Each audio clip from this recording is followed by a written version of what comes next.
સુત પુરાણી બોલ્યા કે હે મુનિ, સુદેવ બ્રાહ્મણ ભગવાનને પ્રણામ કરી સ્તુતિ કરવા લાગ્યો. પ્રસન્ન થયેલા બ્રાહ્મણે વરદાન માગવા કહ્યું. સુદેવ કહે કે પ્રભુ, જો આપ મારા ઉપર ખૂબ જ પ્રસન્ન થયા હો તો મને પુત્ર રત્ન આપો. મારો સંસાર નીરસ થઈ ગયો છે અને એને તમે નવપલ્લવિત કરો. સુદેવે કીધું.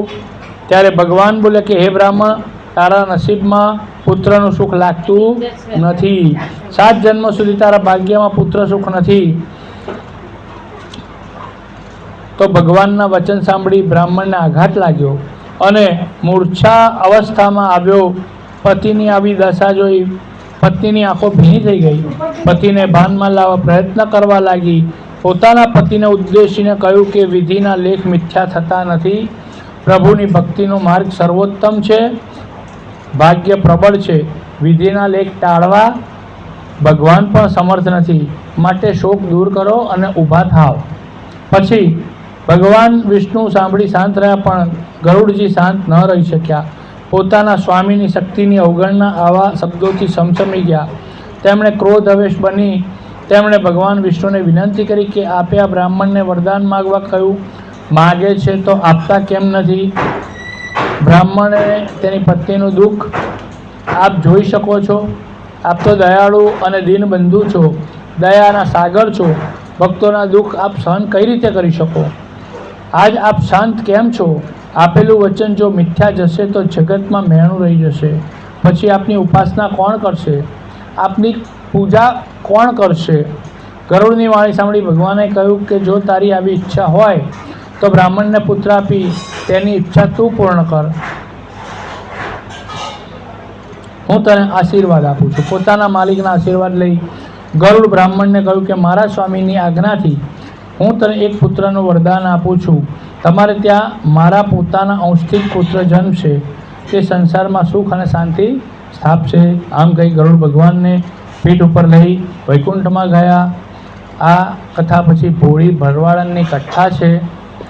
નાનકડા એવા ગામમાં થોડાક ખોરડા અને જ્યાં બ્રાહ્મણોની વસ્તુ વધુ હતી. કેટલાક પટેલ, ભરવાડ, કોળી, ઠાકરડા આ બધાનો સમાવેશ. મર્યાદિત વસ્તીને લીધે દરેકને 2 પૈસા રળવા માટે આજુબાજુના ગામમાં જવું પડે અને ગામમાં જવા માટે નદીમાં થઈને જવું પડે. ગામમાં 2-4 ભરવાડના ઘર હતા. એક ઘરમાં ભરવાડ અને તેની પત્ની રહેતા. ઢોર ઢાંખરા હતા, તે લઈ ચરાવવા જતા. જ્યારે ઘરના કામમાં નવરા પડે એટલે તે બાજુના ગામમાં દૂધ વેચવા જતી. એનું નામ ભોળી હતું. તે ખરેખર સાચે ભોળી જ હતી. પુરુષોત્તમ માસ આવ્યો. ગામમાં ઘણા બધા સાથે પુરુષોત્તમ માસના વ્રત એણે ચાલુ કર્યા અને પછી વહેલી સવારે ઉઠી નદી કાંઠે નાહવા જાય, કાંઠા ગોરમાનું પૂજન કરે, કથા અને વાર્તા સાંભળે. આમ કરતાં કરતાં માસ પૂર્ણ થતાં ઉજવણાનો દિવસ આવ્યો. હોળી મૂંઝાણી તેણે એક બ્રાહ્મણ જમાડવાનો વિચાર રાખ્યો. હોળીએ આમંત્રણ આપવા એક બ્રાહ્મણને ત્યાં ગઈ તો તેણે ના પાડી. બીજા પાસે ગઈ તો તેણે ના પાડી. તેને ત્યાં કોઈ જમવા તૈયાર નહોતું, કેમ કે બ્રાહ્મણો જાણતા કે ભોળીના ત્યાં જમવા જઈશું તો ભોજનમાં ઘેસ ને છાશ જ જમવા મળશે. આથી કોઈ આવવાની હા પાડી નહીં. બ્રાહ્મણને જમાડ્યા વગર વ્રત કેવી રીતે પૂરું થાય? એમ વિચારી તે નિરાશ થઈ. 2 દિવસ સુધી તે જમી પણ નહીં. ઘરનું કામકાજમાં તેનું મન ના લાગે. મનમાં ને મનમાં ભગવાન પુરુષોત્તમને પ્રાર્થના કરતી. છેવટે ભગવાન તેની વહારે આવ્યા. બ્રાહ્મણનું રૂપ લઈ તેના ઘેર પાસેથી પસાર થવા લાગ્યા. ત્યારે હોળીએ જોયું કે બટુક બ્રાહ્મણ જાય છે એટલે ઝટથી ઊભી થઈ એની પાસે ગઈ. વિનંતી કરી કે મારા ત્યાં જમશો? બટુક બ્રાહ્મણ કે હા, જમાડશો તો જમીશ. પછી તો ભરવાડ અને મારા ઘેર તો ગેસ ને છાશ છે, ખાશો? તો કે વાંધો નહીં બેન, મને બહુ ભાવે છે. હું બ્રહ્મચારી છું, મને સીધું આપો, હું જાતે જ રસોઈ બનાવી જમી લઈશ. હોળીએ રસોઈનો સામાન આપ્યો. ગેસ બનાવી, છાશ પેટ ભરીને જમ્યા. બાકી થોડી પ્રસાદી હોળીને આપી. બ્રાહ્મણ પોતાના ત્યાં જમ્યા, જેથી તેને ખૂબ જ આનંદ થયો. મનોમન પુરુષોત્તમ ભગવાનનો આભાર માન્યો અને યથાશક્તિ બટુકને દાન કર્યું. ભોળીને ખબર નથી કે આ તો સ્વયં ભગવાન પુરુષોત્તમ છે, જમ્યા પછી બટુકે કહ્યું, બહેન મને થોડે સુધી મૂકવા આવો. ભરવાડન બટુકને થોડે સુધી વળાવવા ગઈ.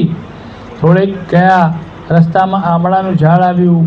બાળ સ્વભાવ મુજબ બ્રહ્મચારીએ તો આંબળાના ઝાડ ઉપર ચડી જઈને ઝાડને હલાવવા લાગ્યું. ઝાડને જોરથી હલાવવાથી કેટલાક આંબળા તૂટીને નીચે પડ્યા. નીચે ઉતરીને ભરવાડને આંબળા ઘેર લઈ જવા કહ્યું. ભરવાડને બધા જ આંબળા પોતાની પાસે એક કપડું હતું તેમાં બાંધી દીધા અને બટુકને વળાવી ઘેર આવ્યા.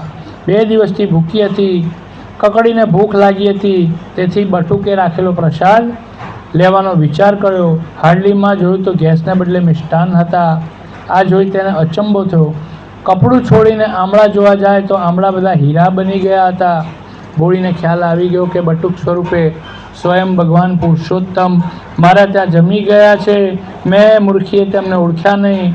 રોતા રોતા પ્રાર્થના કરવા લાગી કે પ્રભુ મારા વાલા, મને તમારા ખરા સ્વરૂપના દર્શન દો, નહીં તો માથું પછાડી મોતને ભેટીશ. આ બધું કંઈ જોઈતું નથી, મને તો તમારા દર્શન કરવા દો. કેવી આંધળી કે તમને ઓળખી ન શકી, મારા પર કૃપા કરી દયા કરો. હોળીના વલોપાતથી ભગવાન પ્રગટ થયા અને દર્શન આપ્યા. હોળીનો અવતાર સફળ રહ્યો. બોલો શ્રી પુરુષોત્તમ ભગવાન કી જય.